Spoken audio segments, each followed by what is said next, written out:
आज मैं शुरू करूंगा मोटिवेशन, क्योंकि मोटिवेशन बहुत इंपॉर्टेंट है एज ए इंडिविजुअल भी, जीवन में प्रगति करने के लिए भी, किसी कार्य में सफलता पाने के लिए, या प्रेमिस आप सफल हो उसके लिए भी, यहाँ के बाद कहीं आप जॉब करेंगे, चाहे आप इंडस्ट्री में करें, चाहे गवर्नमेंट आईटीआई में, चाहे प्राइवेट में, कहीं भी आप जॉब करें, हर जगह के लिए मोटिवेशन बहुत जरूरी है।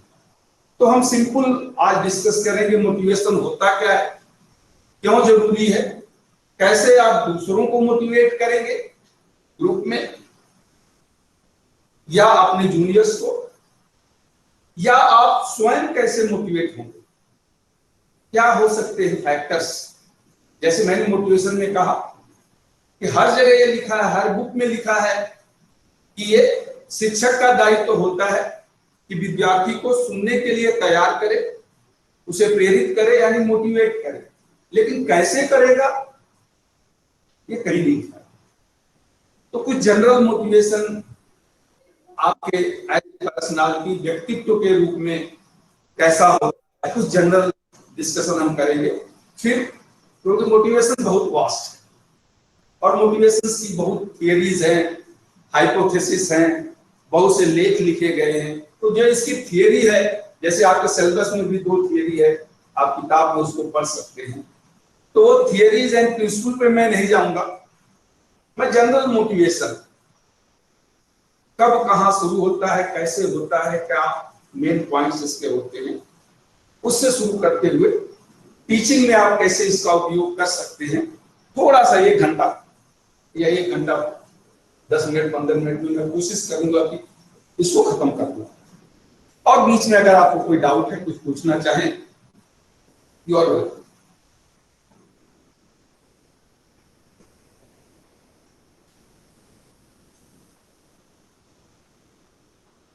मोटिवेशन, प्रेरणा, हिंदी में जिसको प्रेरणा कहते हैं, ये प्रेरणा कहीं से भी मिल सकती है। चलिए मैं शुरू करता हूं कि हम काम क्यों करते हैं। कोई भी, आप, हम, छोटा बच्चा या जो 5 साल का हो गया, जिसे कुछ ज्ञान है, कोई भी व्यक्ति काम क्यों करता है। या इंडस्ट्रियलिस्ट हैं, टाटा है, बिरला है, अंबानी है, क्या इनको पैसे की कमी है? ये पैसा कमाने के लिए अपनी फैक्ट्री को और आगे बढ़ा रहे हैं, मेहनत कर रहे हैं। तो कोई भी व्यक्ति काम क्यों करता है, कोई भी व्यक्ति काम क्यों करता है? काम आप तब करते हैं जब आपको किसी चीज की कमी महसूस होती है, यानी आपको लगता है कि ये मेरी आवश्यकता की पूर्ति नहीं हो रही है, इस आवश्यकता की पूर्ति के लिए मुझे काम करना पड़ेगा, यानी नीड, आवश्यकता, नीड, जरूरत।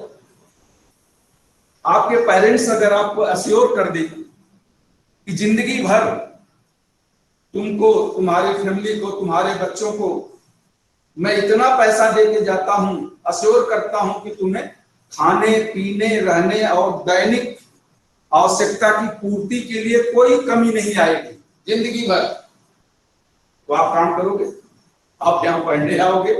आप परेशान होगे, घर छोड़ के बाहर जाओगे? नहीं, कभी नहीं। तो हमारी आवश्यकताओं की पूर्ति, फर्स्ट एंड फॉरमोस्ट आवश्यकता की पूर्ति, नीड। नीड क्या है? Need is the environmental condition forces. ये बाह्य जगत का एक प्रेरक है, बाह्य जगत की एक आवश्यकता है जो आपके मन में आती है। कि आप एक कमरे में रह रहे हैं तो आप कहेंगे कि इसमें बेड भी होना चाहिए, बेड आ गया तो इस पर गद्दे हो, गर्मी लग रही है तो एसी भी हो। तो ये आवश्यकताएं धीरे धीरे बढ़ती रहती है। तो ये आवश्यकता आती है। आपने आईटीआई किया, डिप्लोमा किया या बीटेक किया, उसके बाद आपने सीआईटीएस में एडमिशन क्यों लिया? क्योंकि आपको लगा होगा कि ये अगर मैं इंस्ट्रक्टर बनना चाहता हूं आईटीआई में तो ये कोर्स करना जरूरी है, यानी आपकी आवश्यकता है। आवश्यकता है तो आपने इंटरेस्ट दिया और अब आप यहाँ आए, इस आवश्यकता की पूर्ति के लिए आप पढ़ रहे हैं। तो नीड में देखें, कुछ इसेंशियल नीड होती हैं, कुछ बेसिक नीड होती हैं, कुछ कंफर्ट नीड होती हैं। नीड बढ़ती जाती है। एक भिखारी है, उसकी आवश्यकता है कि मुझे दोपहर तक का खाना मिल जाए, वो भीख मांगेगा, खाना हो गया वो सो जाएगा, फिर दोपहर से शाम तक खाना उसका। तो पहली आवश्यकता आपकी होती है नीड फॉर सर्वाइवल, जीवित रहने के लिए। जैसे आपको सांस लेना है, वायु की जरूरी होती है, भोजन की जरूरी होती है, वस्त्र की जरूरत होती है, शेल्टर की जरूरत होती है। जब ये सब आवश्यकता है, इसे हम कहते हैं बेसिक नीड। लेकिन जिसको भोजन, कपड़ा, मकान सब सुख सुविधा मिल जाती है तो क्या वो शांत हो जाता है? नहीं। इसे हम कहते हैं ह्यूमन नेचर ऐसा है कि फिर उसके बाद बेसिक नीड के बाद उसकी सोशल नीड आती है कि समाज में उसे लोग पहचाने, acceptance with the society as a association, यानी समाज उसको स्वीकार करे कि मैं कौन हूं। उसके लिए वो आगे बढ़ेगा, एमएलए बन सकता है, एमपी बन सकता है, चुनाव लड़ सकता है, कहीं जा सकता है, ये होता है। और तीसरा आपका होता है मेंटल सेटिस्फैक्शन के लिए, साइक। आप कहीं दान देते हैं, आप मंदिर में जाते हैं, आप किसी गुरुद्वारे में जाते हैं, किसी गरीब को दान दे देते हैं और आप चाहते हैं कि ये कहीं पब्लिश भी ना हो, तो वो भी एक तरह की आवश्यकता होती है।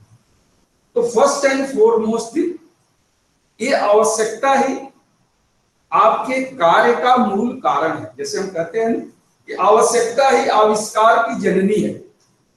आवश्यकता न हो, आवश्यकता महसूस न हो तो व्यक्ति कोई भी कार्य नहीं करेगा।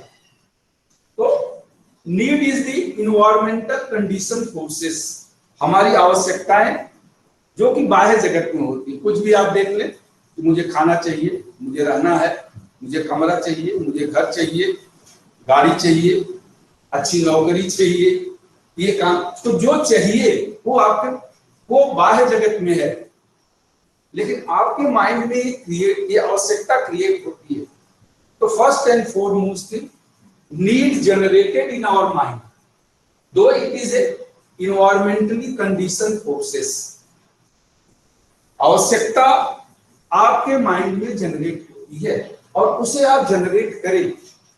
अगर कुछ भी आपको प्राप्त करना है तो वो आवश्यकता आपको आती है और आवश्यकता ही फिर आपको आगे बढ़ाती है। तो first and foremost thing is the need, आवश्यकता। किसी भी कार्य को करने के लिए तभी आप प्रेरित होते हैं जब आपको लगता है कि नहीं, कहीं न कहीं यह मेरी किसी आवश्यकता की पूर्ति करेगा, तब आप कार्य करते हैं। नीड, उसे हम कहते हैं नीड। चाहे वो बेसिक नीड हो, चाहे वो सोशल नीड हो, चाहे आपके सेल्फ पावर एंड प्रेस्टीज की नीड हो, सोसाइटी में सम्मान की नीड हो, घर परिवार में आप बड़ों अपने से सम्मान चाहते हैं, जो भी, कुछ पढ़ना चाहते हैं, कुछ बनना चाहते हैं, आगे बढ़ना चाहते हैं, तो ये परिवार में, समाज में, कहीं भी। तो जब आपको जो आवश्यकता, सबकी आवश्यकता अलग अलग होती है। एक साधु है जो पूजा कर रहा है, उसकी भी आवश्यकता है कि वो ध्यान लगाता है कि मेरा ध्यान 1 घंटे तक लगे। आप आज की आपकी आवश्यकता है कि आप पढ़ें, 1-2 घंटा पढ़ें, क्यों? जिससे कि आप पास हो, पास अच्छे नंबर से हो, जिससे कि आगे आपको कहीं जॉब मिले, आप अपने पैरों पर खड़े हों, आपके पेरेंट्स एक आशा भरी नजर से आपकी तरफ देख रहे हैं कि अब आप कुछ जॉब करो, कमाओ। तो ये एक आवश्यकता का क्रम होता है जो धीरे धीरे बढ़ता है। तो need is the environmental condition forces. Need जब आती है तो इससे आपके माइंड में क्या होता है? आपके माइंड में रेस्टलेसनेस,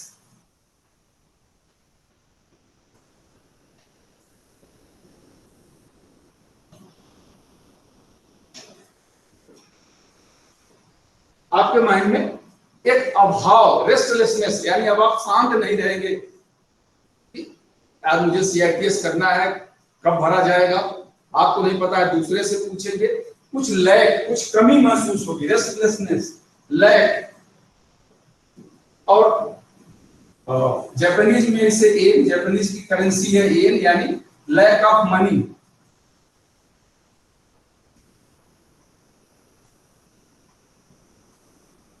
अंदर से आपको कुछ ऐसा लगेगा कि कोई प्रेशर काम कर रहा है, फोर्स कुछ कह रहा है कि नहीं कुछ करो, बैठे मत रहो। ये सब आपका, इन सबको हम कह सकते हैं डिफिशियंसी,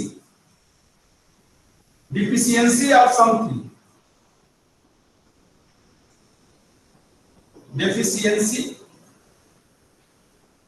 डेफिशिएंसी का मतलब कमी। जब आवश्यकता, जब अंदर से, यानी जब आवश्यकता आपने महसूस किया, तो ये आवश्यकता आपके माइंड में एक डिफिशियंसी, एक कमी महसूस करती है।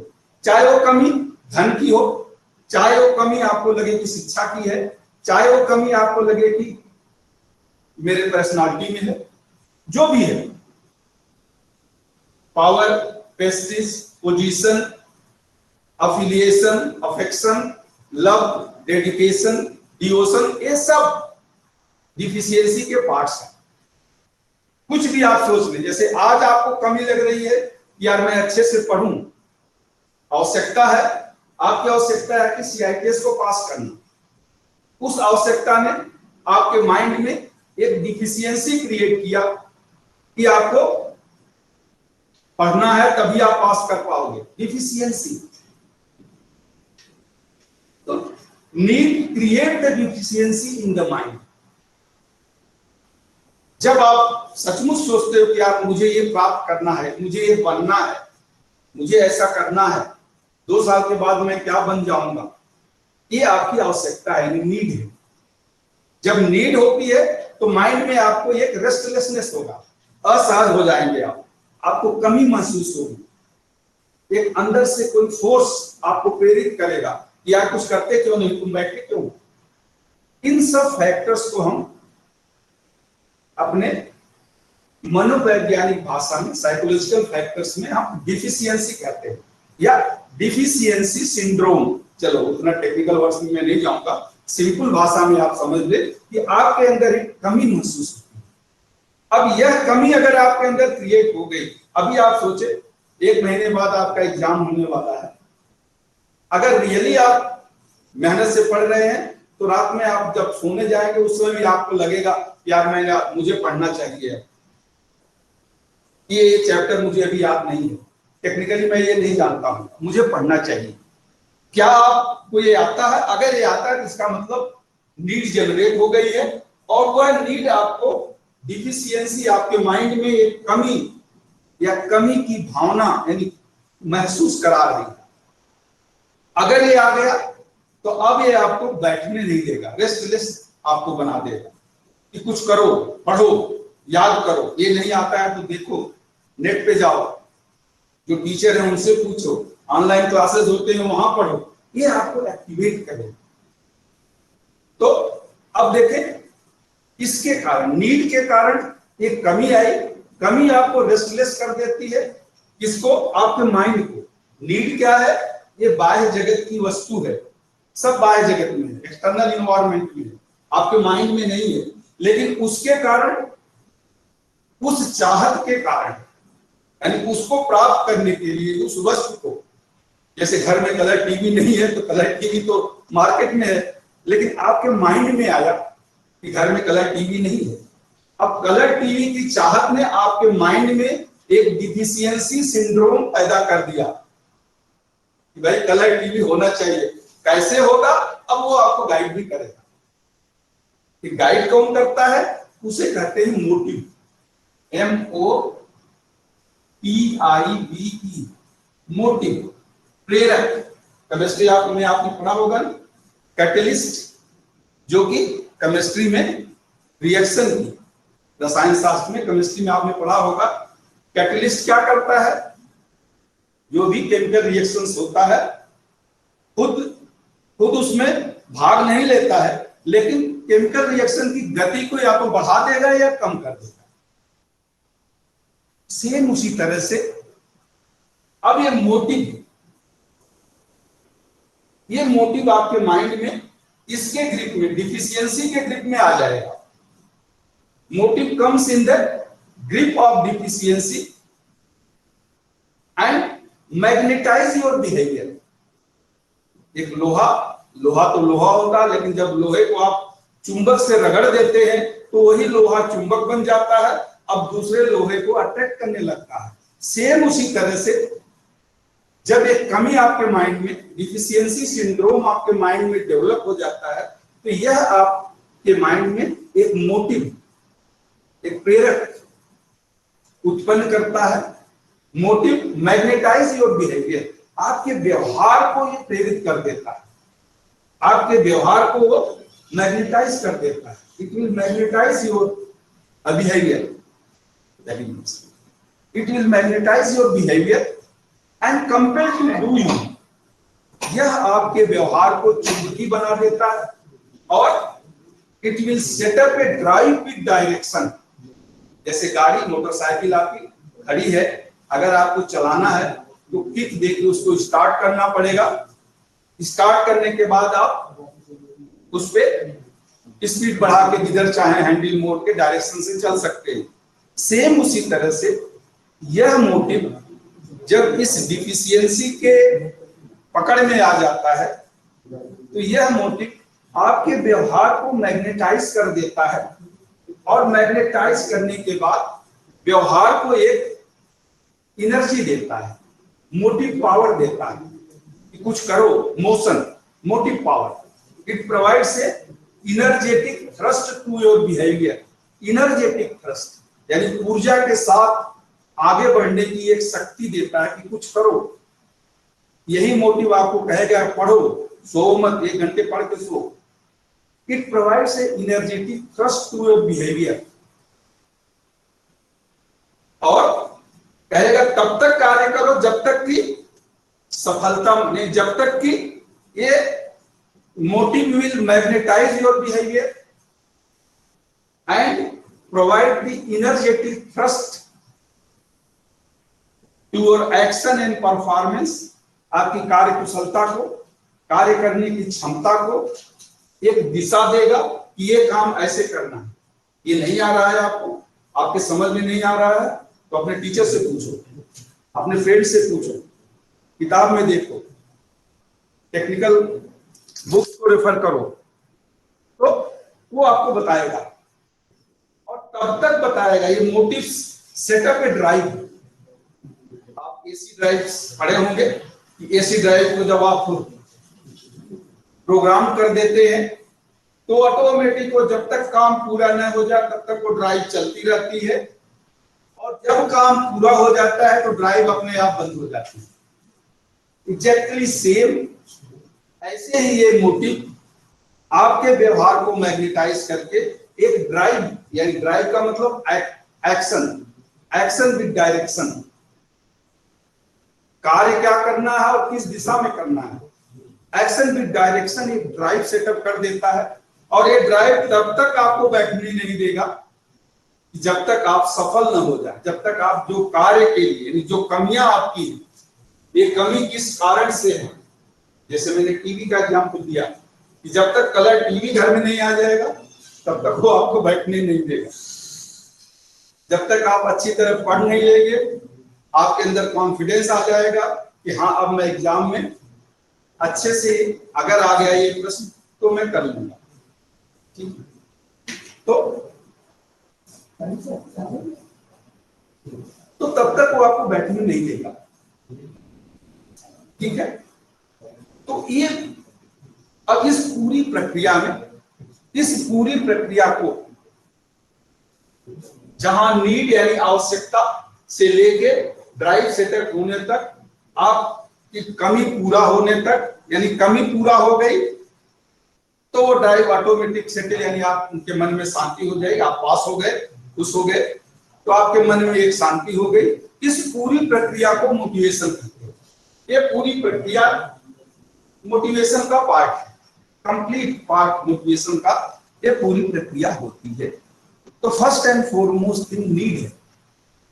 जब कभी भी आपके मन में किसी भी वस्तु की चाहत होती है तो मन में एक कमी या डिफिशियंसी क्रिएट होती है। वह डिफिशियंसी मोटिव क्रिएट करती है आपके मन में, अंदर में, और ये मोटिव व्यवहार को मैग्नेटाइज करके एक कार्य जनित ऊर्जा प्रदान करता है।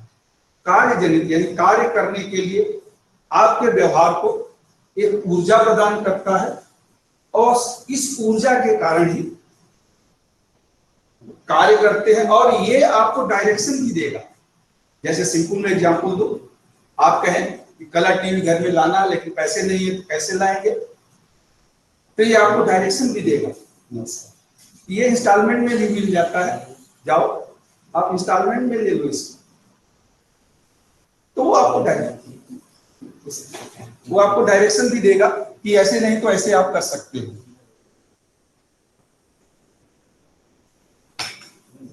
ठीक है, तो इस पूरी प्रक्रिया को मैं आपको जो एग्जाम में आता है तो परिभाषा ही बता दूंगा, बट इसको आप समझें, ये बहुत जरूरी है कि किसी भी कार्य में आपका मन तभी लगेगा जब आपके मन में कोई ना कोई डिफिशियंसी सिंड्रोम क्रिएट होगा, कमी आप महसूस करेंगे, चाहे वो किसी भी चीज की कमी हो, चाहे वो समाज के प्रति कि मुझे लोग जानते ही नहीं, कोई कम से कम 10-20 लोग जाने, समाज में मेरी एक पोजीशन हो, मैं एक अच्छा इंस्ट्रक्टर बन जाऊं, मैं अच्छी तरह बोल सकूं, मैं अच्छी तरह अपने को प्रेजेंट कर सकूं, कुछ भी आप सोच ले और वो मोटिव हो जाता है। जो भी कमी होती है, कमी के कारण जो आपके अंदर एक डिफिशियंसी क्रिएट होती है, और उस डिफिशियंसी से जो प्रेरक उत्पन्न होता है यानी मोटिव जनरेट होता है, वो मोटिव कुछ भी हो सकता है, और सबका ये मोटिव अलग अलग होता है। एक साधु है तो अकेले में तपस्या करना चाहता है, मोटिव अलग होगा। एक पॉलिटिशियन है, 80 साल का हो गया तब भी वो फील्ड नहीं छोड़ेगा, फिर भी चुनाव लड़ना चाहता है। क्यों? उसके पास पैसे हैं, धन है, सब कुछ है, लेकिन वो हमेशा पब्लिक फिगर में रहना चाहता है, तो वो भी एक उसका मोटिव है। तो प्रत्येक व्यक्ति का मोटिव होता है, नेचर अलग हो सकता है। आपका क्या मोटिव है वो आप डिसाइड करेंगे, लेकिन जब मोटिव आ जाता है तब आपको बैठने नहीं देगा। जब ये मोटिव आ जाएगा उस समय आपको बैठने नहीं देगा, ये आप ध्यान रखिए। तो इस प्रक्रिया को मैं अभी, ये कितने तरह का मोटिव होता है, कितने तरह के नीड्स होते हैं, ड्राइव कैसे सेटअप होता है, अब मैं बताऊंगा। ये पूरे 2 घंटे केवल पे डिस्कस हो जाएगा। एक वो होता है ना कि हाई स्कूल के बाद या इंटर के बाद बच्चे को मेडिकल में जाना है या इंजीनियरिंग में जाना है, क्या डिसाइड करना है, तो फिर आप दूसरे से सजेशंस लेते हैं, अपने सीनियर से, अपने पेरेंट्स से, अपने कलीग से, अपने टीचर से, जहां से आपको सुझाव मिल सकता है। अब उसमें कुछ निगेटिव या पॉजिटिव भी हो सकता है, लेकिन जहां से आपको सुझाव मिलेगा ये आपको कहेगा, आप उनसे पूछ लो, आप इनसे पूछ लो, आप इनसे पूछ के देखो, जो आपकी समस्या है वहां से समाधान मिल जाएगा। ये आपको बैठने नहीं देगा। हाँ, लेकिन यहाँ जैसा आपने कहा, बहुत अच्छा याद दिलाया आपने, यहाँ पे एक पॉइंट आता है मोटिवेशन में, कॉग्निटिव डिसोनेंस, पलायनवादी प्रवृत्ति। कॉग्निटिव डिसोनेंस आप में नहीं होना, बहुत लोगों में होती है अक्सर इस एज में। जैसा आपने कहा, 1-2 बार आप असफल हुए, आपके समझ में नहीं आ रहा है, तो आप कहेंगे छोड़ो यार, जाने दो, क्यों पढ़ना इसको, जाने दो, ठीक है। जब आप अपने मन से, खुद से भाग लेते हैं, दूर भाग जाते हैं, जैसे आप अपने मोटरसाइकिल पे जा रहे हैं, आगे आपने देखा कि यार बहुत भीड़ है, कैसे जाऊं, नहीं जा पाऊंगा, आप साइड हुए और मोटरसाइकिल को ऑफ कर दिया, बोला छोड़ो यार, मोटरसाइकिल को ऑफ कर दिया, मैं विक्रम से निकल जाता हूं या मैं वापस चला जाता हूं, या वहीं से मोटरसाइकिल आपने घुमा दिया कि मैं जाता नहीं, वापस घर आ जाता हूं। तो ये भी ह्यूमन नेचर है। आपका करेज, कॉन्फिडेंस, ये सब इसीलिए कहते हैं, ये सब आपका करेज, कॉन्फिडेंस, कन्विक्शन, कॉम्पिटेंसी, कैरेक्टर और कर्टेसी, ये जो 5 है आपके व्यवहार की या आपके व्यक्तित्व की विशेषता सब है, ये आपके मोटिवेशन के साथ जुड़े होते हैं। कोई संघर्षशील होता है, एक बार असफल हुआ, 2 बार असफल हुआ, लगा रहेगा, वो अपने को एनालाइज करता है कहां मेरी कमी है, उसे दूर करूं और आगे बढ़ूं। कुछ होते हैं एक बार फेल हो गए तो छोड़ो यार, साइंस में फेल हो गए तो आर्ट साइड से पढ़ता हूं, मैथ में फेल हो गए तो मैथ छोड़ देता हूं, दूसरा सब्जेक्ट ले लेता हूं। तो ये आपकी प्रवृत्ति है। मोटिवेशन तो जनरल है, साइकोलॉजी कहता है ये ह्यूमन नेचर पे प्रत्येक व्यक्ति का अपना एक लेवल होता है, लेवल ऑफ कन्विक्शन। आपकी इच्छा शक्ति क्या है? कन्विक्शन। आप एक बार सोच लिए कि नहीं करना है तो करना है, चाहे कितने भी बाधाएं आए, बैरियर आए, मैं पार करूंगा। लेकिन कुछ लोग होते हैं, सोच लेते हैं, पहली बाधा आई तो फिर पीछे रह जाते हैं। आपका करेज, साहस, आपका कॉन्फिडेंस, कॉन्फिडेंस यानी आत्मबल, आपका कमिटमेंट, संकल्प कि जो कह दिया तो करना है, ये सब आपके ड्राइव के साथ हो लेते हैं। जो मैंने कहा ना, आप भाई जो आप करेंगे वो आपका व्यवहार करता है, लेकिन व्यवहार का मतलब आपके अंतर मन का बल उसके पीछे खड़ा होता है। कल मैं जैसे बताया ना कि मैं दिखता नहीं हूं लेकिन आपके आसपास हूं और मैं आपका विश्वास हूं, तो विश्वास आपके साथ रहेगा तभी आप बढ़ेंगे, उसको आप कभी खोइए मत। मन के हारे हार है, मन के जीत के जीत। आप एक बार हार गए तो इसका मतलब हार नहीं गए, लेकिन आप मन से हार गए कि यार मैं तो CITS पास ही नहीं कर सकता, छोड़ो यार कुछ और देखता हूं, तो वो आपका कॉग्निटिव डिसोनेंस इसे कहते हैं। यानी कॉग्निटिव मतलब ज्ञान, जैसे मैंने बताया था, डिसोनेंस मतलब पलायन, भाग जाना, छोड़ देना। वो आपको डिपेंड करता है कि आप कितने संघर्षशील हैं, आप में कितना साहस है, आप में कितना आत्मबल है, आप में कितना संकल्प है, आपका चरित्र कैसा है, कैरेक्टर, आप में कर्टेसी यानी दया का भाव, सज्जनता का भाव आपको मिले। आपने देखा होगा, शिव खेरा ने लिखा है यू कैन विन, अंग्रेजी में है, उसका हिंदी पार्ट भी आ गया है, यू कैन विन, बहुत ब्यूटीफुल इंग्लिश लैंग्वेज में लिखा है। उसमें आप देखें, उस बुक में लिखा है if you think you are beaten, you are already beaten. If you think you dare not, you will not. You think you cannot compete, you will never. You think you will lose, you have already lost. So this win always does not comes to a man who is faster and stronger, but ultimately sooner or later comes to a man who will, who think he can. मैं इसको हिंदी में बता दूं, अंग्रेजी आपके साथ समझ में नहीं आया हो। हाँ, मैं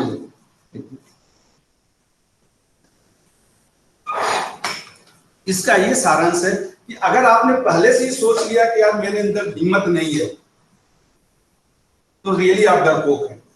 आप पहले से सोचिए यार मैं तो हार जाऊंगा, इस गेम में मैं जीत नहीं पाऊंगा, तो आप पहले से ही हार गए। इस प्रतियोगिता में मैं भाग नहीं ले पाऊंगा, तो समझ लीजिए आप हार गए। ये एग्जाम में फेल होऊंगा, अगर पहले से आपने सोच लिया तो समझ लो आप फेल हो गए। जीवन का जो सफलता है, लास्ट में उसमें लिखा है 2 लाइन, और ध्यान से आप देखें, बहुत बहुत इंपॉर्टेंट है ये। जीवन की जो सफलता है हमेशा जो बहुत तेज चलता है या बहुत मजबूत है उसके पास ही नहीं जाती है, लेकिन सफलता उसके पास जाती है जो यह सोचता है कि मैं अवश्य ही जीतूंगा, मैं अवश्य ही जीतूंगा। तो वो कभी कभी तो आते हैं, ऐसी नहीं, हमेशा परेशानियां आती हैं, बाधाएं आती हैं, निराश आप हो जाओगे, छोड़ने का भी मन कहेगा, लेकिन आप ये सोचिए कि अगर आप छोड़ देंगे तो आगे क्या करेंगे। क्या दूसरा काम करेंगे तो वहां परेशानी नहीं आएगी? वहां भी आएगी। वहां तो फिर से आपको नए से शुरू करना पड़ेगा। तो इसलिए आपको ये 5 चीजें जो मैंने आपको बताया, मोटिवेशन तो उसके साथ होता ही है। एक सिंपल, चले आपने थोड़ा सा बात बढ़ा दिया तो मैं करता हूं। मोटिवेशन तभी होगा जब आपको उस कार्य में लगाव होगा, लगन होगी, इच्छा शक्ति आपकी होगी, रुचि होगी। और ये सब जो मैंने कहा कि need, deficiency, motive, drive, energy, ये सब आपका किस लिए है? ये सब आपको आपके इंटरेस्ट को बढ़ाने के लिए, आपके इन्वॉल्वमेंट को बढ़ाने के लिए, आपके अटेंशन को बढ़ाने के लिए। और जब इन्वॉल्वमेंट, इंटरेस्ट और अटेंशन बढ़ता है तो कार्य के प्रति आपका एक लगाव हो जाता है, एक प्रेम हो जाता है। जहां आप काम करते हैं, जिस ऑफिस में या जहां भी आप काम करेंगे, देखिए धीरे धीरे जब उसमें आप इन्वॉल्व होते जाते हैं तो उस कार्य से आपको लगाव हो जाता है। अगर वहां कुछ खराब होगा तो आप उसको कोशिश करेंगे, नहीं यार खराब हो रहा है, ऐसा नहीं होना चाहिए, उसको आप सुधारने की कोशिश करेंगे। उसमें जो 5 चीजें हैं, आपका अपना करेज, लिख रहे हो तो आप कहीं लिख ले उस पर, करेज यानी साहस, कॉन्फिडेंस आत्मबल, कन्विक्शन यानी स्पष्ट सोच आपकी, मुझे क्या करना है, कैसे करना है, कन्विक्शन स्पष्ट विचार, कन्विक्शन, कमिटमेंट संकल्प। आपका कमिटमेंट क्या है? कमिटमेंट, संकल्प, और कर्टेसी एंड कैरेक्टर। कैरेक्टर आपका चरित्र, किस तरह का चरित्र आपका है, कैरेक्टर। और इसमें एक छठवां अगर जोड़ना चाहें तो कर्टेसी, एक जनरल व्यवहार, कर्टेसी यानी सज्जनता, दयालुता, सज्जनता। तो ये बटे 5 चीज जो पहले मैंने बताया, courage, confidence, conviction, commitment and character, ये अगर आप में नहीं है तो कितना भी कोई मोटिवेट कर ले, कितना भी कमी हो जाए, कुछ हो जाए, जो घर पर खा के सोता रहता है उसके पेरेंट्स भी कितना कहते रहे कि बेटा कुछ पढ़ लो, कुछ बन जाओ, हम कब तक रहेंगे, उसके लिए कुछ नहीं हो सकता है। और वो अवस्था होगी कॉग्निटिव डिसोनेंस की। डर सब में होता है थोड़ा बहुत, यार मैं फेल हो गया, आगे क्या होगा, क्या करूं, लेकिन डर के साथ पलायन नहीं करना, डर के आगे जीत है। जैसा आप टीवी में देखते हैं कि डर के आगे जीत है, तो उस डर को अपनी जीत में बदलिए, वही मोटिवेशन है। ठीक है।